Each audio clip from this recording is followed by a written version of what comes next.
ආයිබන් යාළුවනේ සරල ඉංග්‍රීසි පාසලට channel එකට ඔබ සාදරයෙන් පිළිගන්නවා. කලින් වීඩියෝ එකේදී අපි ඒ අකුරේ රහස් ඉගෙන ගත්තා. අද මම කියලා දෙන්නේ ඊ අකුර නිවැරදිව ශබ්ද කරලා ඉංග්‍රීසි කියවන්නේ කොහොමද කියලා කියා දෙන්න. පළවෙනි එක තමයි පළවෙනි රහස. මේක රහස් දෙකක් තිබෙනවා. රහස් තුනක් තිබෙනවා. මේ ඊ අකුරේ රහස් තුනක් තිබෙනවා. වචනයක ඊ අකුර යම් තැනද වැටෙන්නේ අර ඒ අකුර වගේම තමයි මේ ඊ අකුරෙත් ඒ වගේම තුන් පළක එකාකාරී එකක විදිහට තමයි වචනේ කියවෙන්නේ. මේවා වැටුනහම මේ ඊ අකුර වැටෙන තැන අනුව වෙනස් වෙනවා කියන කාරණය මෙන්න මේ වීඩියෝ එකේදී කියා දෙනවා. එහෙනම් අද කියා දෙන්නේ ඊ අකුර මැදට ආවොත් එහෙම නැත්නම් කොනකට ආවොත් කොහොමද කියන්නේ කියන කාරණේ. හරි එහෙනම් යාළුවනේ සාමාන්‍ය අපි ඊ අකුර ශබ්ද කරන්නේ ඒ අකුර හැටියට. ඊ අකුර ශබ්ද කරන්නේ ඒ අකුර හැටියට.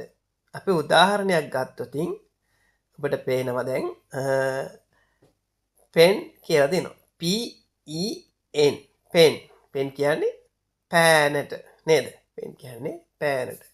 එතකොට පෙන් කියනකොට PEN. එතකොට සාමාන්‍ය අපි පෙන් කියනකොට P අකුරට පෑන්න කියනවා. ඊට E අකුරට අපි දැන් අර A කියලානේ කිව්වේ. එතකොට තමයි ඒකට A වෙනකොට P වෙනවා. එතකොට P වෙනවා. ඊළඟට N අකුරත් එක පෙන් කියලා එනවා. අන්න දැක්කද යාළුවනේ? ඊළඟට අපි බෙඩ් කියලාත් දානවා. බෙඩ් කියන්නේ ඇඳට. ඉතින් BED B කියන්නේ බයන්න. ඊළඟ මං කිව්වා E අකුරට කියන්නේ A කියලා. එතකොට B වෙනවා. D අකුරට දයන්න කියනවා බෙඩ් කියලා වෙනවා. අන්න එහෙම තමයි මේක බලන දුවල පුතාලා හැම කෙනෙක්ම ලොකු පොඩි ඔක්කොටම වචන කියවන්න ඉංග්‍රීසි වචන කියවන්න වැදගත්ම වෙන පාඩම් මාලාවක් තමයි මේ අරගෙන යන්නේ. ඊළඟට තියෙනවා leg LEG leg L අකුර කියන්නේ ලයන්න. ලයන්නත් එක්ක වැටෙනවා අපි සැරයක් එනවා.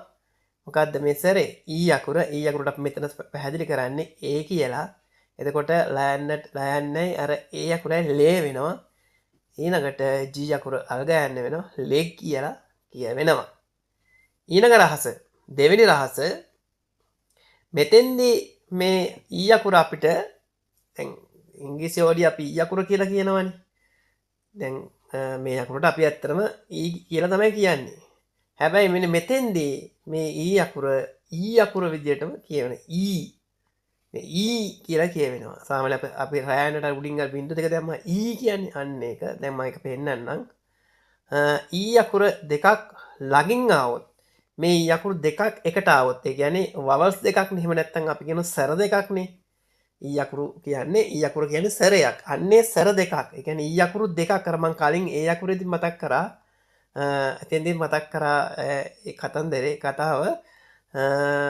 E අකුරු දෙකක් සැර දෙකක් නේ මෙතන. E අකුරු දෙකක් යම් තැනක ආවද එතන එක කියවෙන්නේ E කියලා තමයි කියවෙන්නේ. E අකුරු දෙකක් එකට ආවොත් ඒක E කියලා තමයි ශබ්ද කරන්නේ. උදාහරණයක් ලෙස ගත්තොත් B කියන්නේ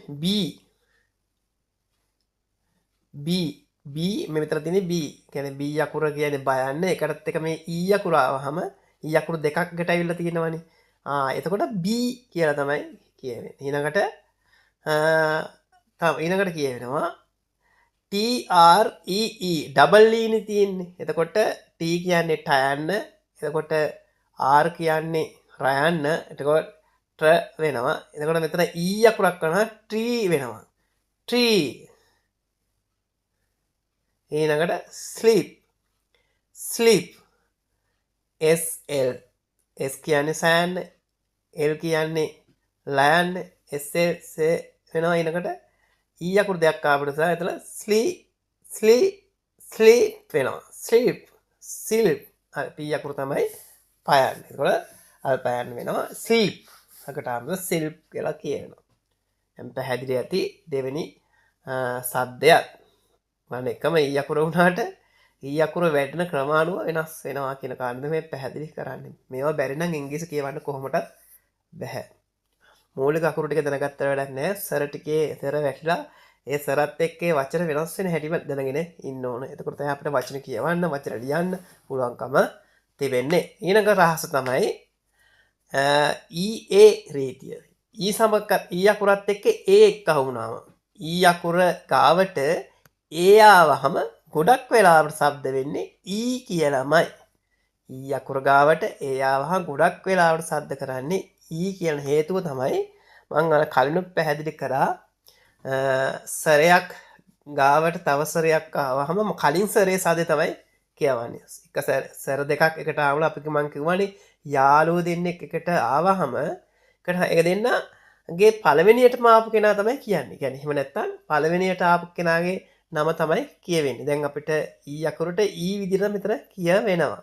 එහෙනම් ඒ දෙන්න සර දෙකක් එකට ආවහම කලින් ආපු සරේ සාදේ තමයි අපි කියවන්නේ. ඒකට මම උදාහරණයක් දෙන්නම්. T T E A T එන්න දෙක දැන් අර ඒ අකුර කියවෙන්නේ නැහැ. දැක්කනේ? එල අකුර කියවෙන්නේ නැහැ. T ඊළඟට eat eat එතනත් බලන්න එතන ඊ අකුර කියවෙනවා. හැබැයි අර ඒ අකුර කියවෙන්නේ නැහැ. eat ඒ අකුර නිකන් සයිලන්ට් වෙලා තියෙන්නේ. ඒ අකුර කියවෙන්නේ නැහැ. ඊළඟට meat මීට් කියන ඒ අකුරක් කියන සද්ද එනවද? නැහැ. එතකොට එතනත් කියවෙන්නේ මොකද්ද? කලින් තිබෙන අකුර ඊ අකුර තමයි කියවෙන්නේ. මීට් මීට් කියලා තමයි කියවෙන්නේ. මීට් කියලා තමයි මේ ඊ මීට් කියලා තමයි කියවෙන්නේ. එතකොට මීට් එතකොට දැන් ඔයාලට පොඩි ප්‍රශ්නයක් තියෙනව නේද මෙතන? දැන් සාමාන්‍ය ඊ අකුරෙන් අපි යන්න කියලානේ කිව්වේ නේද? දැන් මෙතන එතකොට M E තියෙනවනේ මෙතන. එතකොට මෙතන වල මේ කියලා වගේ කියවෙන්න ඕනේ නේද? ඇයි මෙහෙම වෙන්නේ නැත්තේ හේතුව තමයි මෙතන මේ ඒ අකුර තියෙනවනේ. මෙතන වෙන්නේ මේවා දෙකක් නේ ඇවිල්ලා තියෙන්නේ. එතකොට මෙතන ඇවිල්ලා තියෙන්නේ සර දෙකක්. එතකොට මේ සර දෙකක් ආවහම නිසා තමයි මෙතන යන්න කියවෙන්න තුව මේකට ඊ අකුර කියවිලා තියෙන්නේ. නැත්තම් තනියෙන් තියුණා මෙතන අනිවාර්යෙන් මේට් කියලා වගේ තමයි කියවෙන්නේ. ඒ නිසා මේට් කියවුන්නේ නැත්තේ හේතුව තමයි මෙතන මේ සර දෙකක් තමයි එකට ලං වෙලා තියෙන්නේ. යාළුවෝ දෙන්නෙක් එක්ක වෙච්ච නිසා කලින් එකේ තියෙන සද්දේ තමයි අපි කියවන්නේ. මම අර ඒ අකුරුනුත් එහෙම කිව්වා. ඒ අකුරුත් කියා දුන්නා. කලින් එකේ සද්දේ තමයි මේක මේ කියන්න වෙන්නේ. මොකද ඒ දෙන්න යාළුවෝ දෙන්න ඉස්සෙල්ලා ආයලා ඉස්සෙල්ලාම අපි යාළුවෝ ගාන තමයි අපි මෙතෙන්දී එහෙම මතක තියාගන්න. යාළුවෝ දෙන්නෙක් එනවා. ඒ යාළුවෝ දෙන්න ඉස්සෙල්ලාම ආපු යාළුවෝ තමයි අපි මෙන්න මේ වචනෙට ගන්න. ඒ යාළුවගේ ඒ නමින්ම තමයි මේක කියන්නේ. දැන් ඊ කියන්නේ ඒ නමමනේ. ඊ කියන්නේ ඉංග්‍රීසි හොඩියේ අපි කියන ඊට කියන නමම තමයි ඒ එහෙම කියන්නේ. පැහැදිලි නේද? මේක පැහැදිලි වෙන්න ඕන. හරි. දැන් මෙච්චර පැහැදිලි කරලා තියෙනවා. හරි. එහෙනම් මේ මම ඔයාලට හෝම්වර්ක් එකක් දෙන්න. ගෙදර වැඩක් දෙන්න.